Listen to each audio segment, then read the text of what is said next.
Hello viewers, আসসালামু আলাইকুম। আজকে আমি আপনাদের সাথে শেয়ার করব খুব সহজে মাছ ভুনা রেসিপি। সেটার জন্য কড়াইয়ে তেল দিয়ে দিলাম এবং তেলে দিয়ে দিলাম পেঁয়াজ আর একটুখানি রসুন ব্লেন্ড করে রেখেছিলাম সেটা। এখন সেটাকে কষিয়ে নেব। কষিয়ে নেওয়ার পর এখান থেকে তেল ছেড়ে দিলে আমি এখানে মশলা অ্যাড করব। মশলার জন্য আমি নিয়েছি হলুদ, মরিচ, জিরা, ধনিয়া আর লবণ। জাস্ট মশলার মধ্যে এতটুকুই। এরপর এটাকে দিয়ে দেব, দিয়ে একটু নাড়াচাড়া করে নেব।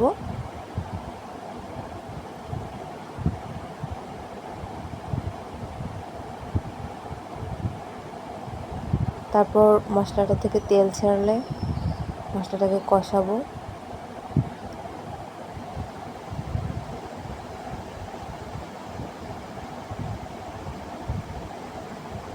মশলাটা থেকে তেল ছাড়লে একদম কষানো কমপ্লিট হয়ে গেলে আমি একটু পানি দিয়ে নেব। পানি দিয়ে এটার মধ্যে ভেজে রাখা মাছটা দিয়ে দেব। মাছটা জাস্ট নুন হলুদ দিয়ে ভেজে নিয়েছি হালকা করে।